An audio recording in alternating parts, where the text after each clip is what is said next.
এবার বিজেপির পায়ে ধরে ক্ষমা চাইলেন বিএসএফ। আর এই ঘটনার একটি ভিডিও সামাজিক যোগাযোগ মাধ্যমে ছড়িয়ে পড়তেই ব্যাপক চাঞ্চল্যের সৃষ্টি হয়েছে। জনমনে প্রশ্ন উঠছে, বিএসএফ কি এমন করলো যার কারণে বিজেপির পায়ে ধরতে হলো? সম্প্রতি ভারতীয় সীমান্তরক্ষী বাহিনী বিএসএফ এর 2 সদস্য অস্ত্রসহ আন্তর্জাতিক সীমান্ত অতিক্রম করে বাংলাদেশে প্রবেশ করে। অভিযোগ রয়েছে, ভারতীয় সীমান্তরক্ষী বাহিনী বিএসএফ এর 2 সশস্ত্র সদস্য আন্তর্জাতিক সীমান্ত অতিক্রম করে বাংলাদেশের অভ্যন্তরে প্রবেশ করে। তারা সরাসরি সীমান্ত পেরিয়ে সীমান্তবর্তী একটি বাংলাদেশি গ্রামে ঢুকে পড়েন এবং অভিযোগ অনুযায়ী কয়েকজন স্থানীয় কৃষককে ধরে নিয়ে যাওয়ার চেষ্টা করেন। ঘটনার খবর পেয়ে দ্রুত বর্ডার গার্ড বাংলাদেশ বিজিবি এর নিকটস্থ ক্যাম্প থেকে সদস্যরা ঘটনাস্থলে পৌঁছান।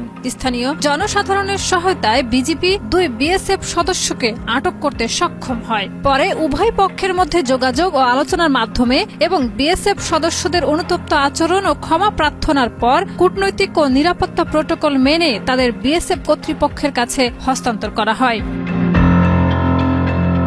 সামাজিক যোগাযোগ মাধ্যমে ছড়িয়ে পড়া ভিডিওতে দেখা যায় আটককৃত বিএসএফ সদস্যরা বিজিবি সদস্যের কাছে ক্ষমা প্রার্থনা করছেন এবং নতজানু হয়ে তাদের প্রতি অনুরোধ জানাচ্ছেন। ভিডিওতে কেউ বিজিবির পেশাদার ও কৌশলী ভূমিকার প্রশংসা করেন, আবার কেউ সীমান্ত নিরাপত্তা ও বিদেশি বাহিনীর অনুপ্রবেশ নিয়ে উদ্বেগ প্রকাশ করেছেন। বিষয়টি নিয়ে এখনো পর্যন্ত সরকারি পর্যায়ে কোনো আনুষ্ঠানিক বিবৃতি না আসলেও সীমান্তে টহল ও নজরদারি বৃদ্ধি করা হয়েছে বলে জানা গেছে। বিশেষজ্ঞরা মনে করছেন, এই ধরনের ঘটনা 2 প্রতিবেশী দেশের মধ্যে পারস্পরিক আস্থা ও সহযোগিতার ক্ষেত্রে চ্যালেঞ্জ তৈরি করতে পারে। তাই ভবিষ্যতে আরও সতর্কতা ও সমন্বয়ের প্রয়োজন রয়েছে।